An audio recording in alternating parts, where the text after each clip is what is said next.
Well, I must be crazy because I keep saying I am never going to make this type of content again. And then here we are, back by popular demand. We're going to be saltwater testing the Vice Pro Plus to see if it's a balanced golf ball. While we're at it, my buddy Brian decided to pick up these, the new Kirkland ball that just came out this year. So while he wasn't looking, I swiped a dozen. We're going to test them as well. So this is an easy test to perform at home. All you need is some salt and some water. Table salt will work, but the water gets cloudy. Pool salt or aquarium salt is preferable, but it really doesn't matter. If you just put enough salt in there and keep whipping it around, eventually the ball will float. Then all you gotta do is grab a random golf ball, put it in there, smack it around like you smack the like button, and wherever it stops, you just put a little dot. Now, as you can tell from this clip that's being played at double speed for your viewing pleasure, the black dot keeps coming up to the top.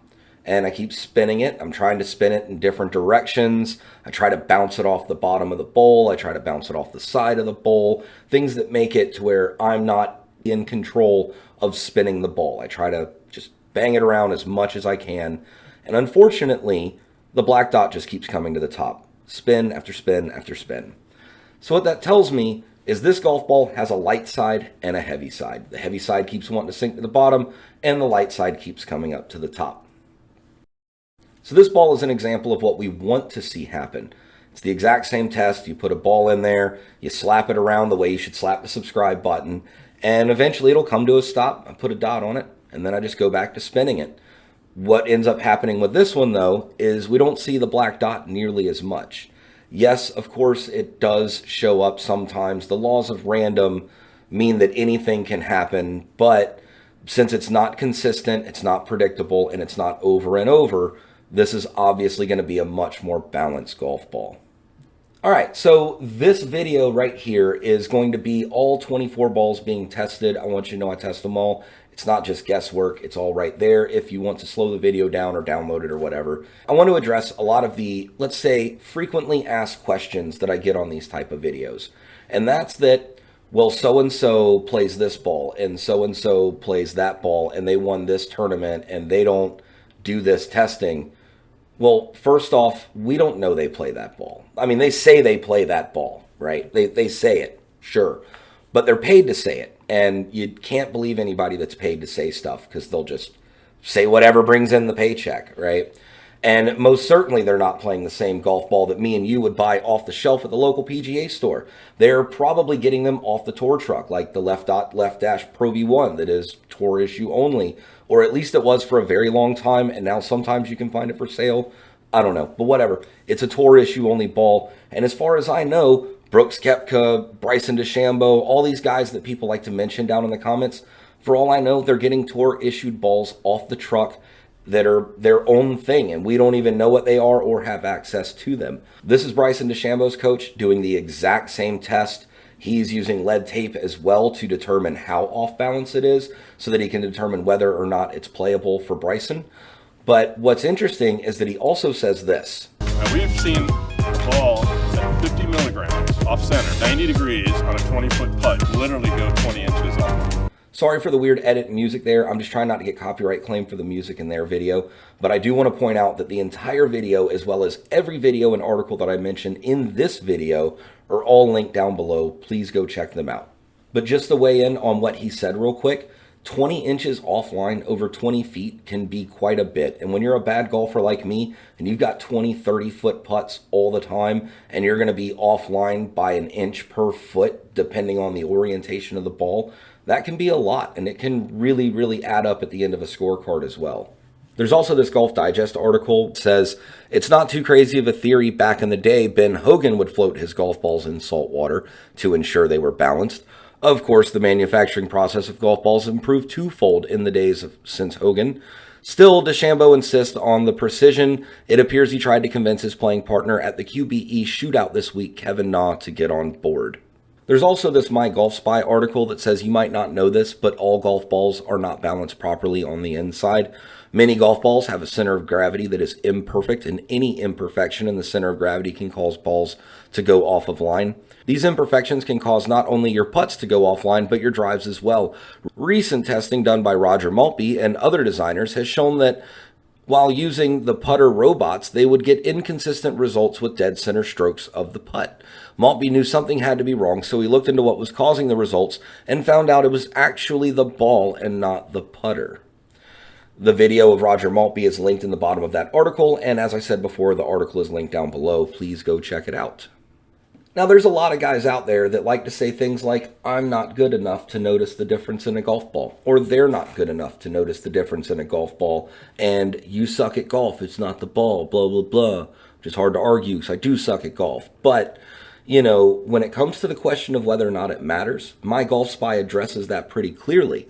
It says that we're often asked why quality matters. Many golfers believe they're incapable of noticing the difference between a good ball and a bad ball. Even if you're not good enough to tell the difference, you're good enough to appreciate it. What that means is whether you're aware of it or not, inconsistencies in the golf ball can manifest as subtle as a shot that's a few extra yards from the hole, or in some extreme cases can be the difference between the middle of the fairway and the wrong side of the white stakes. Golf is inherently a game of variables, and your ball shouldn't be one of them. Quality and consistency absolutely matter. Speaking of My Golf Spy, they also have a podcast talking about how Callaway is putting $50 million towards upgrading their ball manufacturing because of off-center cores discovered by My Golf Spy. It's a pretty good podcast. I'm not going to play it here because of audio, but you should definitely go check it out.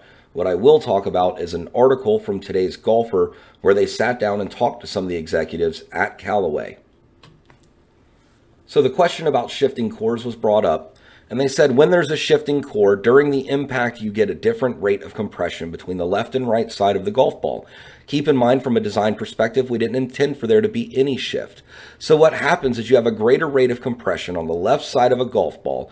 It launches left with side spin to the right, and it will give you a ball flight that's going to look like a cut shot, even though you may have made a perfect swing. They also said we did a robot test, and in terms of left to right dispersion, there's a significant range, about 16.8 yards, depending on the orientation of the golf ball. So I can actually show you that dispersion. Not 16.8 yards, that'd be ridiculous, but I can show it to you through putting if we just jump over to Gabe's channel called Let's Play Through here on YouTube. Gabe makes great content doing a bunch of product reviews and other such stuff, and he's the original inspiration for me doing this series and kind of why I'm sitting here doing this now. But in his part 2, he decided to test the balls on the putting green.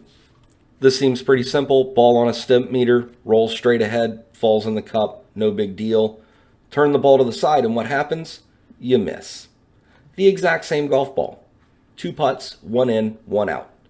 Here, I'll put the clips side by side. You can see they roll at the same speed, they hit the green at the exact same time.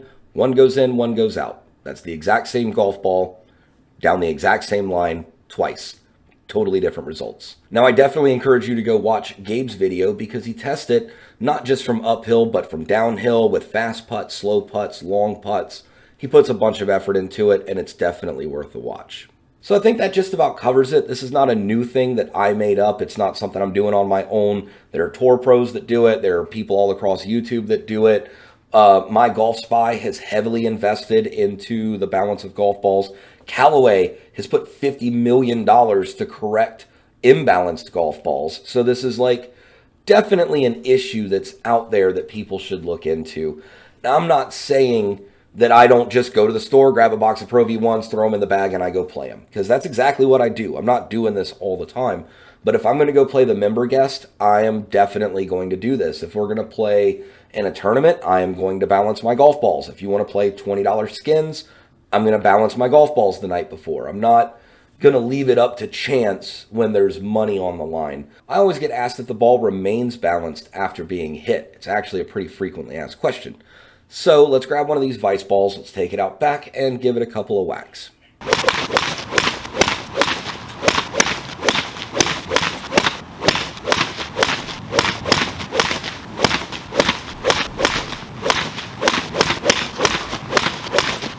All right, so here's my results. Out of a box of Vice Pro Plus, I found 2 really bad golf balls. I found one that I thought was maybe bad. I put it off to the side. After the testing, I tested it again, and I feel better about it, so I just threw it in with the good ones, but it's like 2.5, if you want to call it that, 2 and a maybe, whatever, which is solid. I mean, honestly, I felt like Pro V1 had a 25 to 30% miss chance, so it's right on par there. The Kirkland, surprisingly, zero bad balls. Zero bad balls. I never would have expected that from a cheap brand like Kirkland. When I tested them last year, they were right on par with the Pro V1. So, good on you, Kirkland. That might just be a random box. Who knows? But I know that Brian's not getting it back. Screw Brian. Put that shit in the comments. Hashtag screw Brian right now. You're never getting these balls again. They mine forever now. So all that's left is to answer this question about this Vice ball and see if it stayed in balance. We got a black dot on it where we hit it before, and suspiciously you see it roll on its own, change directions to bring the black dot to the top. So that's a little weird. But I put a red dot right there where it rolled to the exact top of the ball, and immediately the red dot's back. And I'm using a pen so that my face isn't in the camera, my hand isn't in front of the camera, and there we go, another red dot. Now smack that thing around the way you should smack the like button, and what happens? Oh, we got the red dot right back to the top. It even rolled and then came back to the red dot. That's how bad it is. So what is it worth? What is this worth? I don't know. I just did all of this research to prove that golf balls can actually be off balance, and that can actually affect your game, and this matters. But then come to find out, if you just hit the golf ball with a golf club a couple times, the whole thing goes to shit. So what the I don't even know. I'm done. I'm out. I'm shutting this off before my freaking brain explodes. I hope you enjoyed the video. Be sure to like, share, subscribe, and I'll see you next week.